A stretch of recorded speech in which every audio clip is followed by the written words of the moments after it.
When I was a casual, I thought as a casual, I spoke like a casual, and I looked at boxing like a casual. But when I became a hardcore, I put away all those casual things. This is Michael Rogers, and welcome to Bodywork Boxing. What's going on? This is Michael Rogers. Welcome to Bodywork Boxing. And I came across some, I guess it was something that kind of like rubbed me the wrong way, in regards to Mr. Gary Russell Jr., the longest reigning champ in boxing right now, reigning at the 126 division. And, what I heard, it just seems so absurd to me. And this is why I believe certain boxers maneuver the way they do, why they give interviews to certain people, and why they actually make themselves available, because it's almost like, in a lot of cases, we're our own worst enemies. But what are you talking about, Mike? The narrative that's being painted, and I heard a glimpse of it last week, the narrative that's being painted that on January 22nd, when Mr. Gary Russell Jr. fights this guy, Mark Magsayo,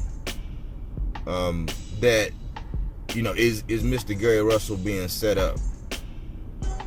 And I'm like, man, we got to pick a narrative and stick to it, because in one breath we say, oh, Mr. Gary Russell, he don't fight enough. And then the next is like, well, he just need to fight somebody, or he just need to get in there and knock out bums. And I did the top 5 myths in boxing when I said soft touches or tune-ups in matchmaking, that there is no such thing. There is no such thing as a soft touch or a tune-up. And I reason that all there really is mismatches.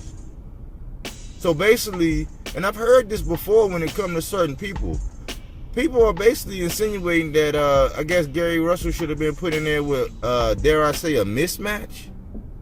And I don't get it. I mean, I think in our quest to be a front runner, or be the first one to say this or the first one to say that, basically, the person I was listening to was basically saying Mr. Gary Russell Jr. was being set up.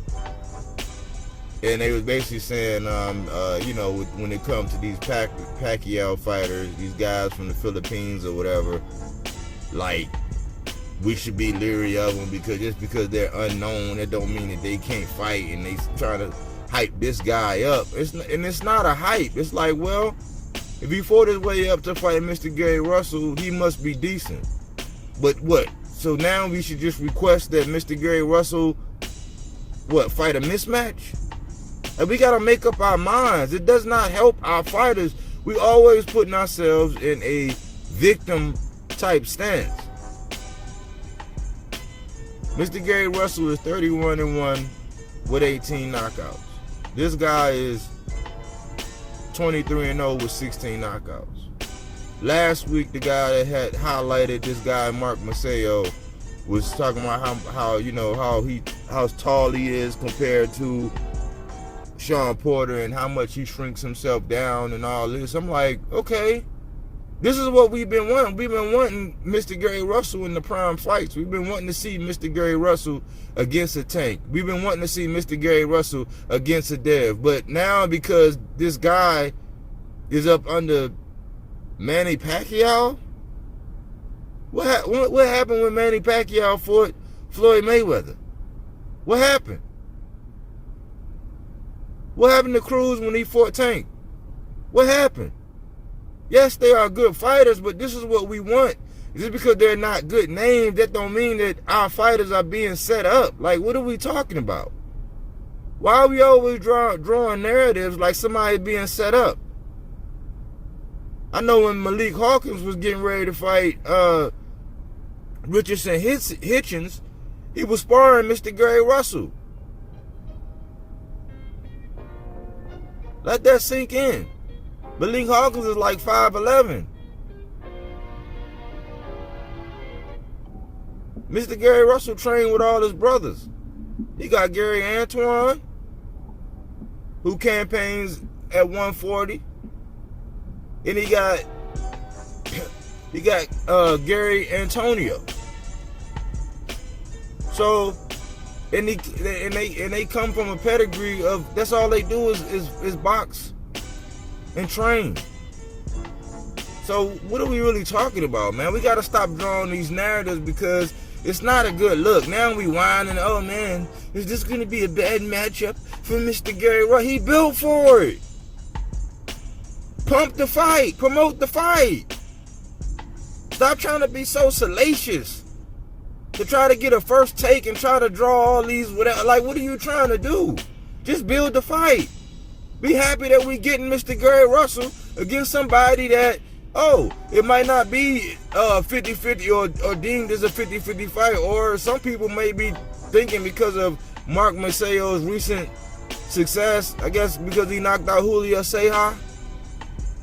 And in my endeavor to put together another video that I'm going to put out later on today, I was supposed to put it out yesterday, but my computer was giving me some issues, but it's pretty much done. I just got one more slide I got to do on it. But I was looking at CompuBox. According to CompuBox, Mr. Gary Russell is the goods. He has one of the highest work rates. He's one of the most effective, and he's built for it. He's shown every time he got in there, aside from the loss to Lomachenko, who we explained he never was afforded a rematch. Even though everybody crying for a rematch for Lomachenko to fight Tio, or they were at the time, but nobody cried for the rematch to give Mr. Gary Russell Jr. another shot when he said he was, he had to lose 5 pounds overnight, pretty much. But anyway, let's stop painting narratives, man. Let's just push the fight. Let's get behind. Why we gotta be Oprah? Why we gotta be Wendy Williams with everything? Why can't we just support our fighters and just get behind them, man? If Mr. Gary Russell go in there and he loses on January 22nd, then we can say at that time that he lost to the better man. Until that happens, it's Mr. Gary Russell Jr. Who we gonna support and get behind? Who we gonna push? We looking for it to be another day at the office. Right?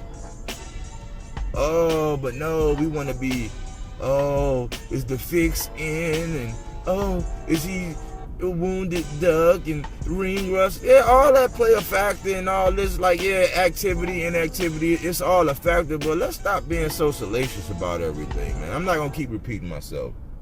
I look for Mr. Gary Russell to do his thing.